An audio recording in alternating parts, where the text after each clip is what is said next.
Oh, dekat sini silap ni, bukan bab 3, bab 2. Kriptografi pengenalan. Okay. Pada masa sekarang, penghantaran dokumen dilakukan secara digital melalui rangkaian komputer. Okay. Penghantaran dokumen dilakukan secara digital. Menggunakan komputer perlu ada internet kan? Melalui rangkaian. Rangkaian ni maksudnya internet lah. Okay, awak hantar mesej dekat kawan guna WhatsApp kan, guna email. Penghantaran dokumen secara dalam talian seperti email dan media sosial, Facebook, Instagram, memerlukan tahap keselamatan data yang tinggi dan boleh diyakini. Okay.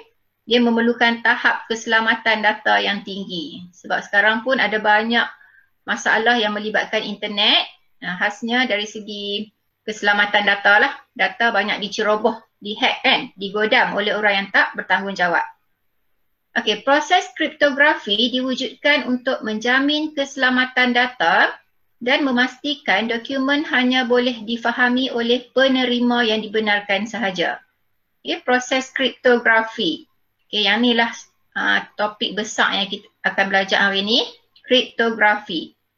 Okey, secara keseluruhannya, secara umumnya, kriptografi ni merupakan satu proses di mana kita nak tukarkan maklumat yang kita nak hantar kepada orang lain tu. Contohnya kita nak hantar maklumat dekat kawan dan kita tak nak maklumat tu dibuka ataupun dibaca oleh orang tengah. Kita nak maklumat kita sampai dekat kawan kita terus tanpa diketahui oleh orang tengah. Jadi kita perlu tukarkan maklumat tersebut ke bentuk rahsia. Dalam penghantaran tu, maklumat tu perlu dalam bentuk rahsia. Maksudnya kita tak boleh hantar secara teruslah maklumat tu, kita kena tukar dulu ke bentuk yang lain. Supaya kalau ada orang tengah, ada penceroboh yang dapat data dalam penghantaran tu, dia tak boleh baca data tersebut. Okay. Okay, itu adalah secara umumnya kriptografi. Kalau kita tengok kat bawah ni, ini contoh yang ringkas, mungkin mudah sikit untuk awak faham. Okay, contoh. Dekat sini dia bagi I love apples. Okay, I love apples. Ini adalah kita panggil sebagai message. Message asal. Okay, message asal I love apples. Okay. Tapi dalam penghantaran, contohnya maklumat ni rahsia lah, kita tak mahu orang lain tahu. Kita boleh tukar maklumat ni ke bentuk ni, bentuk cipher. Bentuk cipher adalah bentuk kod rahsia. Okay, jadi dalam penghantaran maklumat tu akan jadi macam ni. KNQYGCRRNGU. Okay. Kalau orang dapat maklumat macam ni, orang boleh baca tak? Boleh faham tak? Tak boleh kan? Okay, sebab ni adalah dalam bentuk kod rahsia. Okay, nanti kita akan tengok. Kod rahsia tu kita panggil juga sebagai cipher. Okay. Kod rahsia kita panggil sebagai cipher. Boleh catat sikit ya. Message asal, message yang kita nak hantar dekat kawan tu, message asal tu kita panggil sebagai plain text. Plain text. Ataupun dalam buku teks dia panggil teks biasa. Okay. Teks biasa ditukarkan kepada kod rahsia ataupun kepada teks cipher. Dalam penghantaran dia gunakan teks cipher ni lah.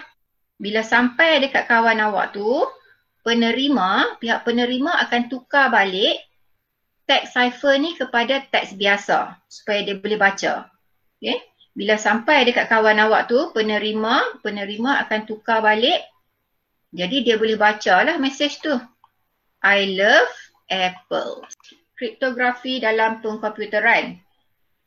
Kriptografi berasal daripada bahasa Yunani.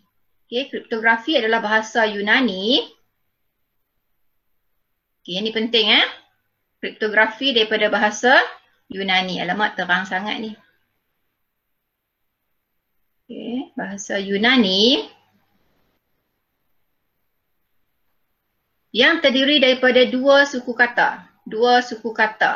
Okay, iaitu kriptos dan grafin. Ini kena ingat ni, dalam soalan selalu dia tanya. Kriptos dan grafin. Dua-dua ni adalah bahasa Yunani. Kriptos, apa maksud kriptos? Kriptos bermaksud sembunyi. Sembunyi. Maksudnya kita nak rahsiakan, tak nak bagi orang tahu. Dan grafin. Grafin bermaksud tulis. Apa yang kita tulis tu kita nak sembunyikan daripada pengetahuan orang. Okay, ingat ni. Oleh itu, kriptografi boleh dihuraikan sebagai kajian tentang teknik kerahsiaan atau dikenali sebagai keselamatan komunikasi data.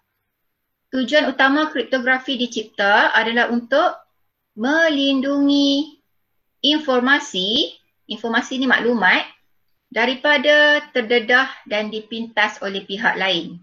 Okay, kita nak rahsiakan maklumat kita tu daripada terdedah, daripada boleh dibaca oleh pihak lain. Contohnya hackers, orang tengah kan. Seterusnya, perkhidmatan keselamatan. Okay. Kepentingan perkhidmatan keselamatan data kriptografi. Perkhidmatan keselamatan data kriptografi ni ada 4. Okay, ada 4 iaitu, apa dia? Yang pertama adalah kerahsiaan. Untuk kriptografi ni data mestilah rahsia. Okay? Dirahsiakanlah tanpa boleh diketahui oleh orang lain. Hanya pihak penghantar dengan penerima saja yang boleh tahu maklumat tersebut. Yang kedua adalah pengesahan. Yang ketiga, integriti. Dan yang keempat, tiada sangkalan. Nanti kita akan tengok satu persatu. Okey, kerahsiaan. Kerahsiaan merujuk kepada, okay, ini penting kerahsiaan. Ini adalah yang pertama tadi. Kerahsiaan merujuk kepada kesulitan. Okay, kesulitan. Kalau kerahsiaan mesti kesulitan lah, sulit. Kesulitan suatu maklumat yang dihantar melalui rangkaian komputer yang perlu dilindungi. Perlu dilindungi. Sebab sulit kan? Kita perlu lindungi supaya maklumat tersebut tidak diketahui oleh pihak lain selain penerima.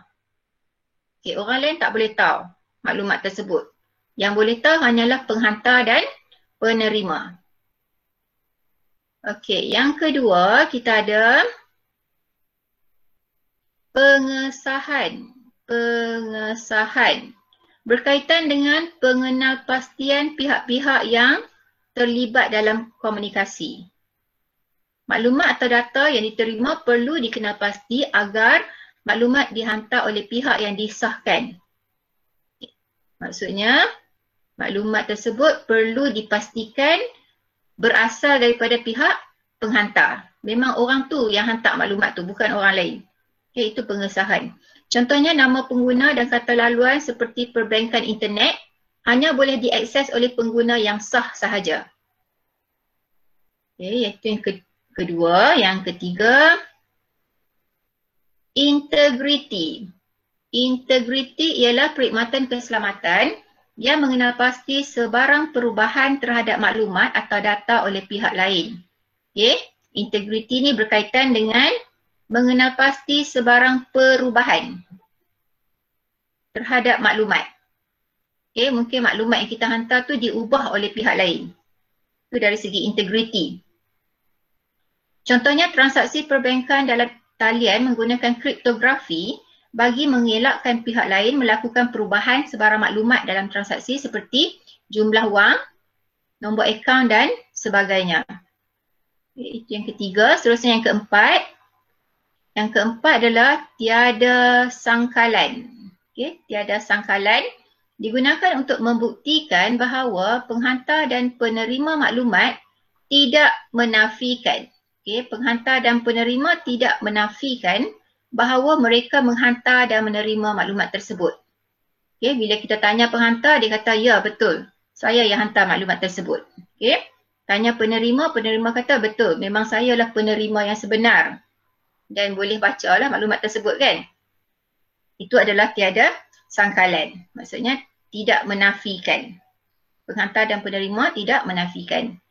Oleh itu penggunaan kriptografi penting untuk menjaga kerahsiaan maklumat serta mengelakkan sebarang penyamaran atau penipuan berlaku.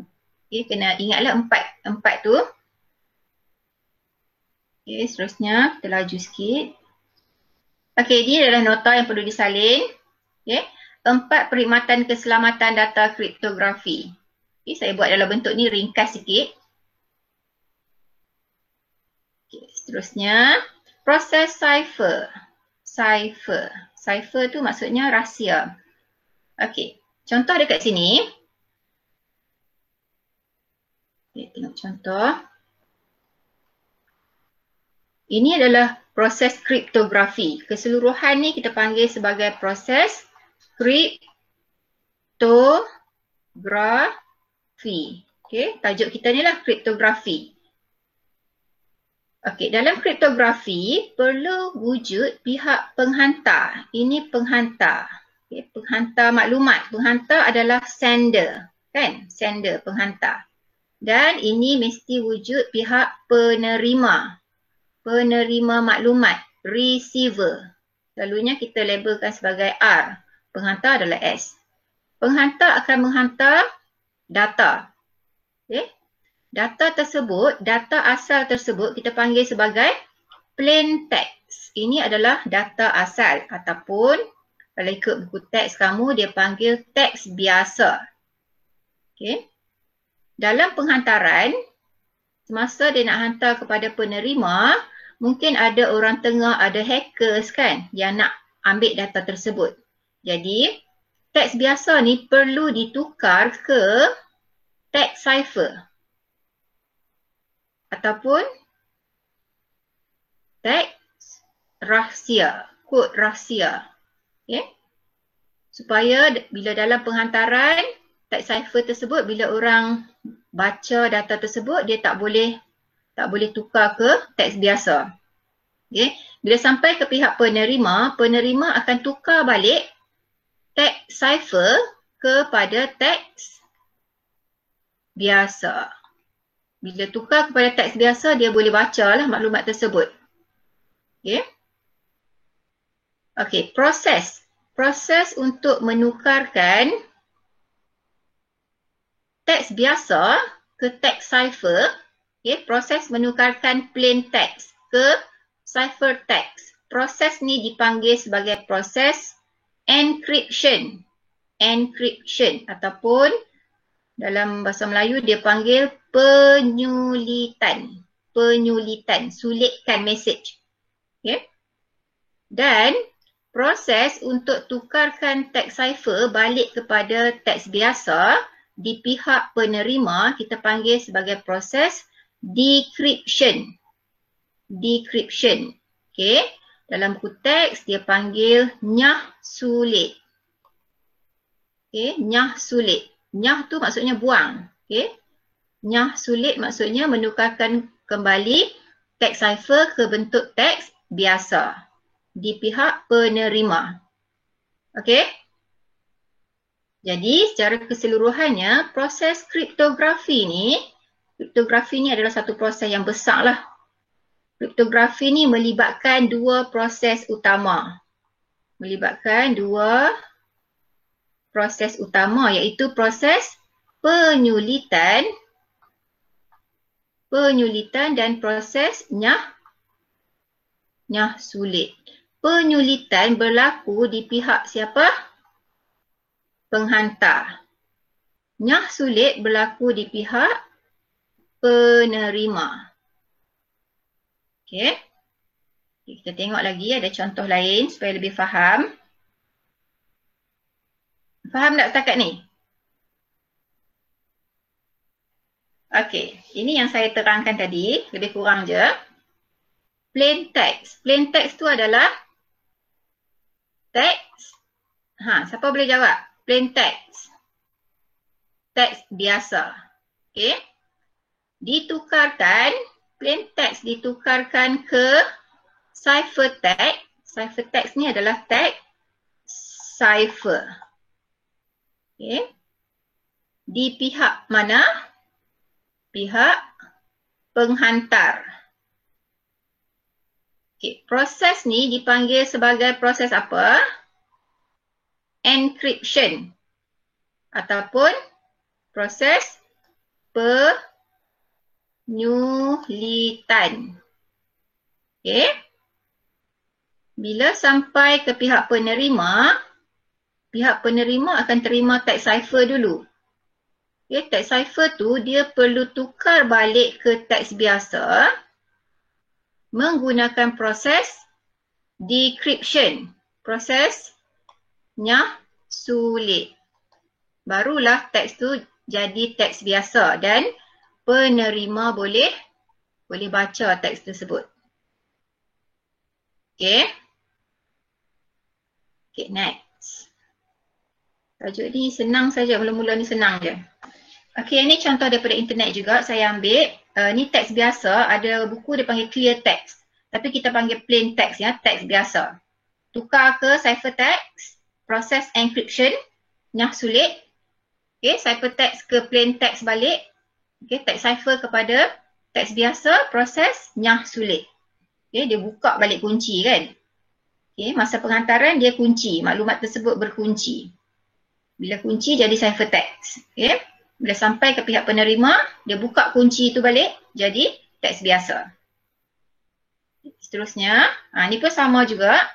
Plain text, tukar ke ciphertext. Prosesnya adalah encryption. Okay. Ciphertext ke plain text, prosesnya adalah decryption. Kedua-dua ni, encryption dengan decryption ni, adalah proses-proses yang terlibat dalam kriptografi. Okay, senang je kan? Okay, kita lajukan sikit. Okay, ni pun sama juga ya. Plain text, teks biasa dia. Kalau teks biasa, okay, message yang dia nak hantar dekat kawan dia tu, ini pihak, saya suka lukis macam ni. Pihak penghantar, sender. Dia hantar maklumat, the quick brown fox jumps over the lazy dog. Okay, ini maklumat asal. Ini adalah teks biasa. Melalui proses penyulitan, okay, encryption, dan bertukar ke ciphertext, teks cipher. Okay, bila sampai kepada penerima tukar balik teks cipher kepada teks biasa. Tengok teks cipher tu. Okay, dia tukar ke simbol-simbol macam ni. Kalau kita dapat maklumat macam ni pun kita tak boleh baca kan. Okay, inilah fungsi teks cipher supaya tidak boleh diceroboh oleh pihak yang tidak bertanggungjawab lah. Okay, yang bukan penerima tak boleh baca. Okay, sambung lagi. Okay, ni pun sama juga. Plain text perlu ada kunci dan algoritma tukar ke teks cipher. Okay.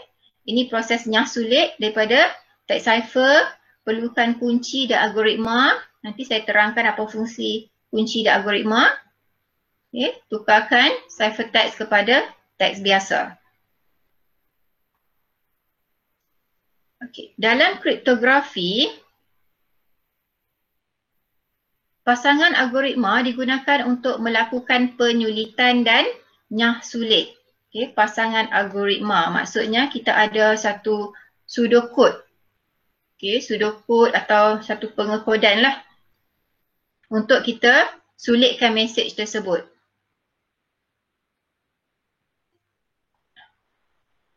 Okay, perlukan pasangan algoritma. Pasangan algoritma ini dikenali sebagai algoritma kriptografi ataupun cipher.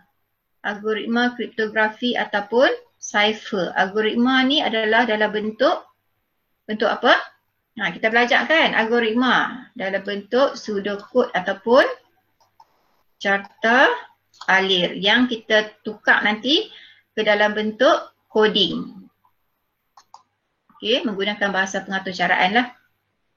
Suatu teks biasa plain text, teks biasa plain text akan melalui proses penyulitan, encryption yang menyebabkan data berubah menjadi bentuk yang tidak bermakna, iaitu teks cipher sebelum dihantar kepada penerima. Okay. Proses encryption sebelum dihantar. Dalam penghantaran, data tersebut atau maklumat tersebut dipanggil sebagai teks cipher. Okay. Hanya penerima yang berhak sahaja dapat melakukan proses nyah sulit. Hanya penerima yang betul-betul saja, yang berhak sahaja dapat melakukan proses nyah sulit. Nyah sulit ni maksudnya dia buat apa? Menukarkan kembali teks cipher menjadi teks biasa. Yang ni kena ingat Nyah sulit tukarkan teks cipher jadi teks biasa. Senang saja, tajuk ni dia ulang yang ni je. Setiap proses penyulitan dan proses nyah sulit dapat dilengkapi dengan menggunakan kunci yang hanya diketahui oleh penghantar dan penerima. Dia ada kunci. Kunci ni mungkin dalam bentuk nombor ataupun dalam bentuk teks. Mungkin dalam bentuk-bentuk lain lah. Nanti kita tengok lepas ni. Teks cipher tidak boleh dinyah sulit oleh pihak yang tidak berhak tanpa kunci tersebut. Kalau mesej tersebut diterima oleh orang lain yang bukan penerima sebenar, maksudnya teks cipher tu tidak boleh dinyah sulit. Maksudnya orang tersebut tak boleh baca mesej tersebut. Algoritma kriptografi atau cipher yang diciptakan pada zaman dahulu dikenali sebagai cipher klasik. Pada masa itu, cipher klasik digunakan untuk penyulitan dan nyah sulit teks tulisan. Kini, perkembangan teknologi komputer telah membolehkan ciptaan cipher yang sangat kompleks digunakan untuk menyulitkan sebarang bentuk data. Rajah 2.2 menunjukkan dua jenis cipher. Kita tengok Rajah 2.2. Dua jenis cipher. Kita ada cipher kunci simetri dan cipher kunci tidak simetri. Tidak simetri dan cipher kunci simetri. Simetri tu awak belajar dalam matematik kan? Simetri tu kalau ada bentuk macam ni, bentuk yang sama macam ni, awak bahagi dua kat tengah ni, dia sama. Satu dan dua ni bila kita lipat dia sama. Itu maksudnya simetri kan? Dalam bentuk segitiga kita bahagi dua, yang ni dengan yang ni sama. Begitu juga dengan cipher ni. Cipher kunci simetri maksudnya menggunakan kunci yang sama. Kunci yang sama untuk melakukan penyulitan dan nyah sulit. Yang ni boleh catat sikit, yang ni penting Cipher ada dua, cipher kunci simetri dan cipher kunci tidak simetri. Lepas tu yang paling penting yang ni lah. Menggunakan kunci yang sama untuk melakukan penyulitan dan nyah sulit. Untuk dua proses lah, proses encryption dan decryption menggunakan kunci yang sama. Catat yang simple ni dulu. Lepas tu, cipher kunci tidak simetri. Yang ni melibatkan dua kunci, iaitu kunci awam dan kunci persendirian. Ini melibatkan dua kunci yang berbeza, iaitu kunci awam dan kunci persendirian. Kalau awak rujuk dekat internet, dipanggil public key dengan private key. Ini kita setakat tahu sajalah untuk silibus awak ni. Catat dua tu ya. Seterusnya, penyulitan. Kita akan tengok proses penyulitan. Penyulitan ataupun encryption ialah satu komponen penting dalam bidang kriptografi. Penyulitan ialah proses penukaran, yang ni yang penting ni, penukaran teks biasa kepada teks cipher. Ingat, penyulitan ni dia buat apa? Dia tukarkan teks biasa ke teks cipher. Ini proses penyulitan dekat sini. Berlaku di pihak penghantar. Penukaran ini dilakukan dengan menggunakan algoritma. Dia gunakan algoritma dan kunci penyulitan. Dia mesti ada dua. Iaitu, untuk nak tukar tu dia kena ada algoritma dan juga kunci. Rajah 2.3 menunjukkan proses penyulitan. Contohnya teks biasa kat sini dia bagi. Teks biasa selamat datang. Kita boleh baca kan? Selamat datang. Ini pihak penghantar. Sebelum dihantar, teks tersebut perlu melalui proses penyulitan, encryption. di mana teks biasa perlu ditukar ke teks cipher. Okay. Proses penyulitan ni lah yang menggunakan kunci dan algoritma penyulitan. Ingat, proses penyulitan ni perlu ada dua benda ni. Mesti ada kunci dan mesti ada algoritma penyulitan. Langkah-langkah penyulitan adalah seperti berikut. Yang pertama, pengirim, penghantar, menghantar mesej teks biasa kepada penerima. Mesej ini akan disulitkan menggunakan kunci dan algoritma penyulitan. Teks cipher iaitu teks yang tidak bermakna akan terhasil. Teks cipher akan terhasil bila kita melalui proses penyulitan. Okay.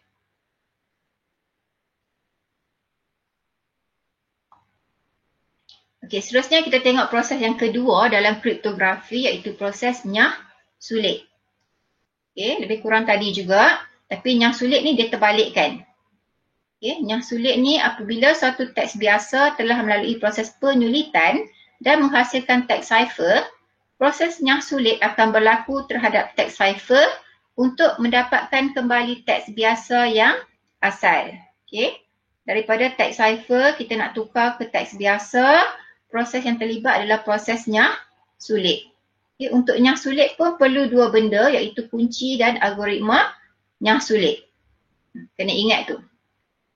Secara umumnya nyah sulit adalah proses mengembalikan teks cipher menjadi teks biasa. Nyah sulit. Kembalikan teks cipher jadi teks biasa supaya dapat dibaca dan mempunyai maksud. Okey. Di pihak penerima, dia boleh baca setelah melalui proses nyah sulit. Seperti proses penyulitan, nyah sulit juga menggunakan suatu algoritma dan kunci. Itu saya cakap tadi, mesti ada dua benda ni, algoritma dan kunci. Langkah-langkah nyah sulit adalah seperti berikut. Ada 3 langkah kat sini. Nyah sulit mesti bermula daripada teks cipher. Okay, teks cipher yang telah disulitkan akan dinyah sulit menggunakan kunci dan algoritma nyah sulit. Okay. Teks cipher akan menjadi teks biasa. Teks cipher bila dah melalui proses nyah sulit, dia akan jadi teks biasa. Penerima akan menerima teks biasa yang dapat dibaca. Okay. Julius Caesar. Ni terkenal ni. Dalam bidang kriptografi, nama ni memang terkenal lah. Okay. Telah memperkenalkan satu kaedah cipher sekitar 100 tahun sebelum Masihi. Cipher yang dicipta oleh Julius Caesar tujuannya untuk menghantar mesej dan pesanan kepada semua pegawainya dengan menggunakan huruf ketiga daripada huruf Roman yang asal. Selain itu, kod Morse juga dibangunkan sebagai satu cipher. Kod Morse menggunakan telegraf untuk menghantar pesanan kepada semasa peperangan. Okay. Masa nak hantar pesanan, masa perang dulu-dulu tu tak mau diceroboh oleh pihak musuh, okay, daripada satu pangkalan tentera ke pangkalan tentera yang lain, teks tersebut ditukarkan kepada kod rahsia ataupun kod Morse code ya. Sebuah mesin yang dikenali sebagai Enigma iaitu mesin yang menggunakan sistem cipher dan kunci yang sangat kompleks telah digunakan semasa Perang Dunia Kedua. Kesemua contoh ini menggunakan kaedah cipher untuk menghantar mesej kepada penerima tanpa diketahui oleh pihak lain. Okey.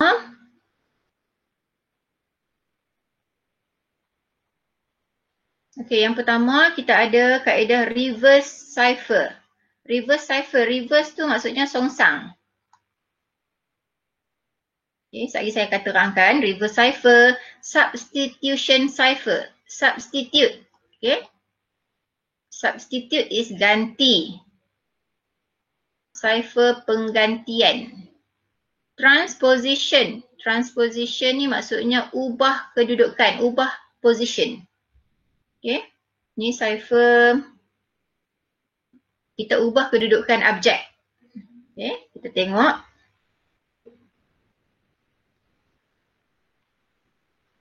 Okay. Nanti tolong salin nota ni. Saya akan terangkan. Ini lebih detail lah. Okey, 2.1.3 kaedah cipher. Kita ada reverse cipher. Reverse cipher guna kaedah songsangan. Ini yang penting, songsangan. Untuk menyulitkan mesej. Okey, kaedah songsangan ada 3 jenis. 3 jenis songsangan iaitu songsangan berdasarkan abjad. Ini yang pertama. Yang kedua, songsangan berdasarkan perkataan. Yang ketiga, songsangan berdasarkan keseluruhan mesej.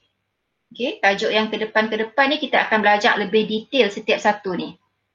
Untuk sekarang umum sajalah, saya terangkan secara umum. Okey, kaedah cipher yang kedua adalah substitution cipher. Okey, ini adalah cipher penggantian. Dia gantikan abjad dalam teks biasa dengan abjad lain. Menggantikan abjad dalam teks biasa dengan abjad lain ataupun simbol cipher. Ada 2 jenis substitution cipher iaitu Caesar cipher. Ini yang glamour tadi. Caesar cipher ni dicipta oleh Julius Caesar. Yang tadi tu kan masa Perang Dunia Kedua tu.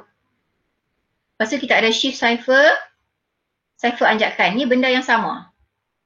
Caesar cipher ke, shift cipher ke, cipher anjakan ke, tiga-tiga ni adalah benda yang sama. Okay, nama saja berbeza. Itu yang pertama. Yang kedua kita ada Pigpen cipher. Okay, Pigpen cipher ni dia menggunakan simbol.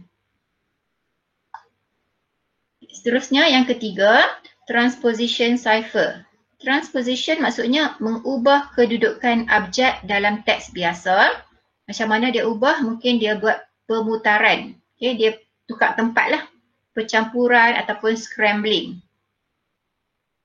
Abjad-abjad yang terkandung dalam teks biasa adalah tetap, tidak terganti dengan abjad lain.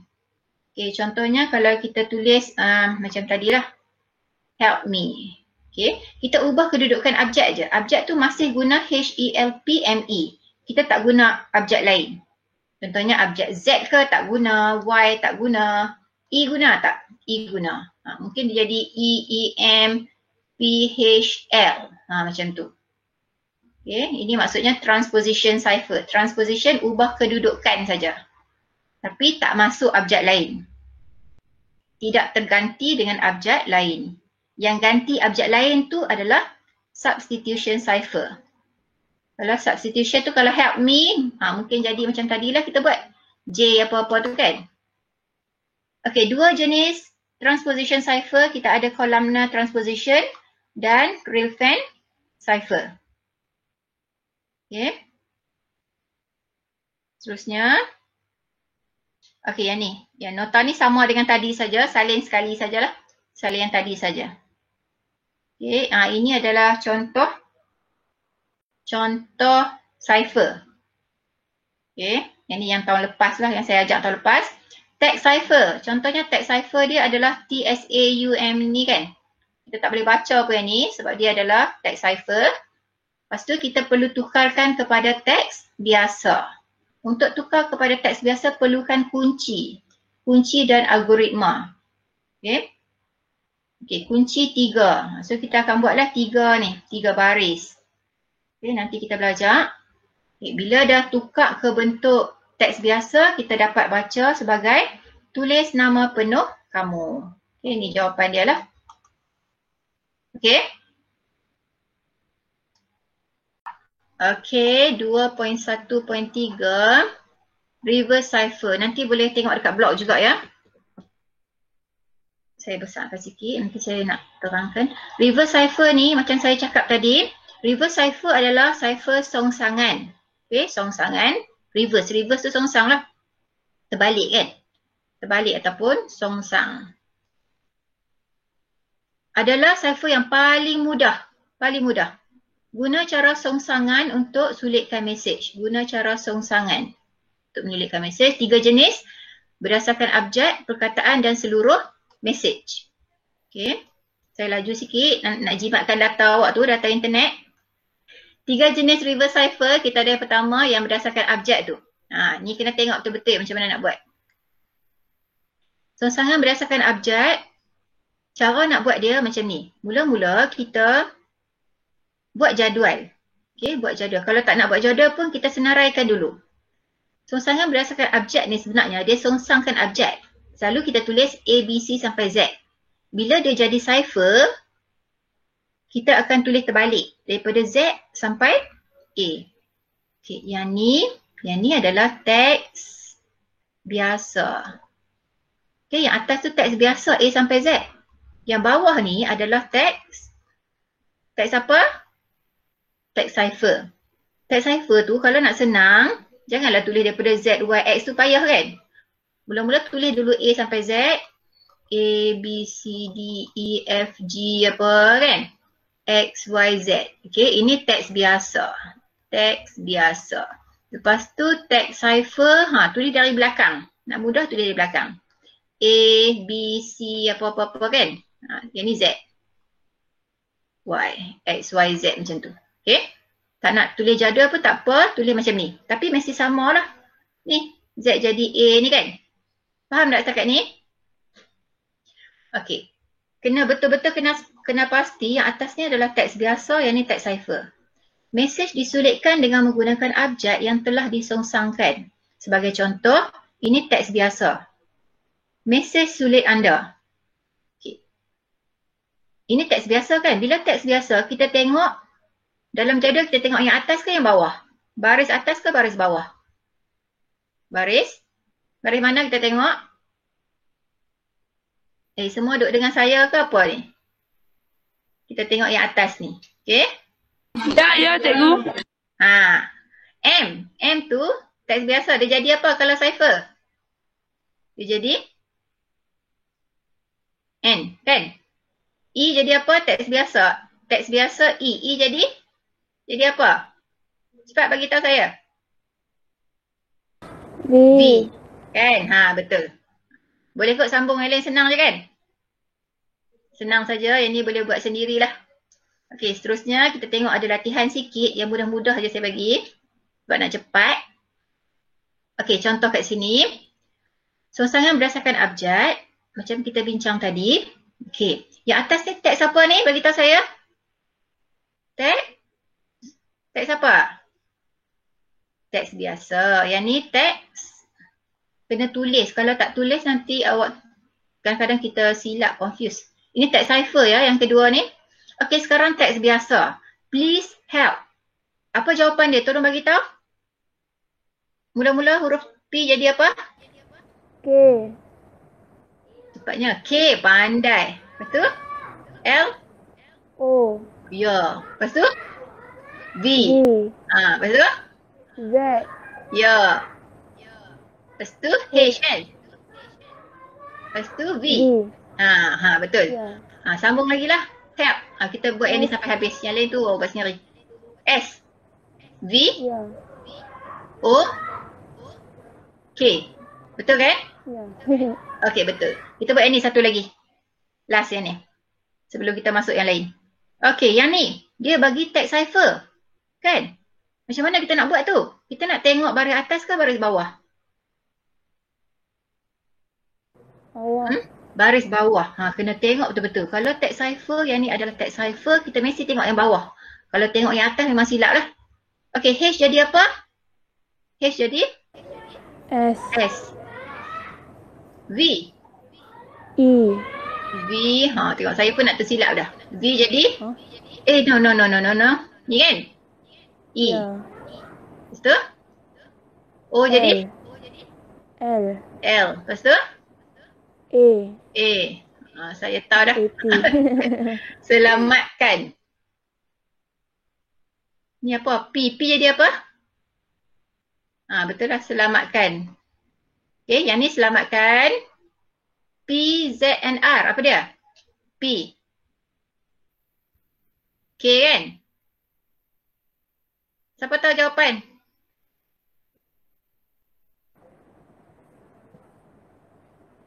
Selamatkan apa? Kami. Ya, betul. Selamatkan kami. Okey? Betul. Yang ni buat sendirilah nak. Jimat data sikit. Nanti saya bagi latihan dekat Google Classroom ke dekat WhatsApp. Contoh yang lebih susah lah. Yang ni senang je. Okey? Seterusnya kita tengok lagi. 3 jenis reverse cipher. Reverse cipher masih lagi songsangan. berdasarkan perkataan. Ini berdasarkan perkataan. Mesej disulitkan dengan menggunakan abjad yang telah disongsangkan. Gunakan abjad yang telah disongsangkan. Ya. Maksudnya, dia tengok satu-satu perkataan. Ini perkataan mesej kan? Perkataan ni dia tukar, dia terbalikkan. Okey, dia mula dengan J, E, S, E, M. Faham? Lepas tu sulit ni, tengok perkataan kedua pula sulit. Sulit akan jadi T dulu kan? Hak belakang mai dulu. T-I-L-U-S. Okey? Jadi macam ni. Lepas tu, anda ni A-D-N-A. Boleh? Ini adalah berdasarkan perkataan. Maksudnya satu perkataan songsang. Satu perkataan songsang. Okey. Kita tengok contoh nak test tengok faham ke tak faham. Okey. Berdasarkan perkataan. Tolong simpan rahsia. Okey, macam mana nak buat? Mula-mula apa? G. E. Kan? Sebab kita tengok ni dulu. Satu perkataan dulu. G. N. N. O. O. L. O. T. T. Apa ngolot. Simpan. N-A-P. Ha? M-I-S. Ya, betul. Okey, rahsia. A-I-S-H-A-R. Faham Okey, satu lagi contoh yang ni. Ini adalah teks cipher tukar ke teks biasa. Tengok satu perkataan dulu. Buat satu-satu. Ini jadi apa ni? Jumpa. Jumpa. Ini? D. Di? Luar. Ya, senang sangat. Kan? Okey, boleh buat lah. Okey, next. Kita tengok. Last dah yang ni. Okey, reverse cipher. Songsangan keseluruhan message. Seluruh message. Maksudnya, dekat sini dia baca daripada mula sampai habis. Dia baca mula sampai habis. Satu ayat habis. Barulah dia songsangkan. Mula-mula dia baca dulu. Lepas tu baru dia songsang. Macam tadi, dia baca satu perkataan kan? Message, sulit, anda. Yang ni tak. Dia habiskan satu ayat baru dia songsangkan. Contoh macam ni, dia jadi A-D-N-A-T-I-L-U-S. J-E-S-E-M. Faham Keseluruhan message. Okay. Nanti ada yang confuse yang ni dengan yang berdasarkan perkataan tadi. So harapnya tak confuse lah ya. Okay Okay, tengok contoh. Contoh songsangan berdasarkan seluruh message. Dokumen dalam briefcase. Jadi macam mana ni? Teks cipher dia jadi macam mana? Mula dari belakang kan? Daripada hujung ayat ke depan. So dia akan jadi E-S-A-C-F-E-I-R-B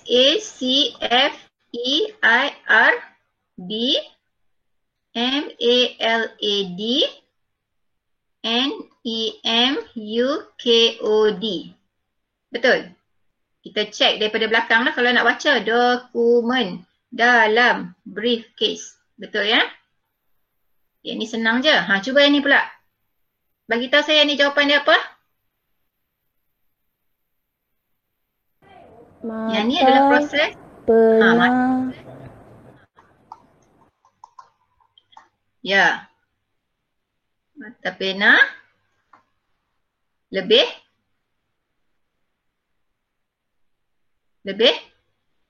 Tajam. Apa lagi? Dari depan. Pedang. Pedang. Betul. Okey.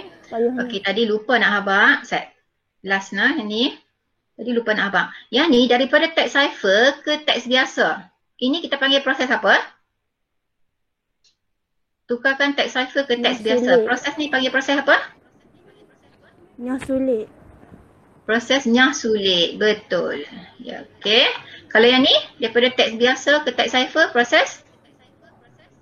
Penyulitan. Ya, betul. Betul. Macam tu. Okey, penyulitan ataupun encryption. Yang ni decryption. Okey. So, saya rasa yang tu sajalah untuk hari ni pengenalan saja. Nanti saya akan bagi homework, latihan mudah dekat WhatsApp ataupun Google Classroom lah. Okey. Jadi kita jumpa lagi kelas lepas ni.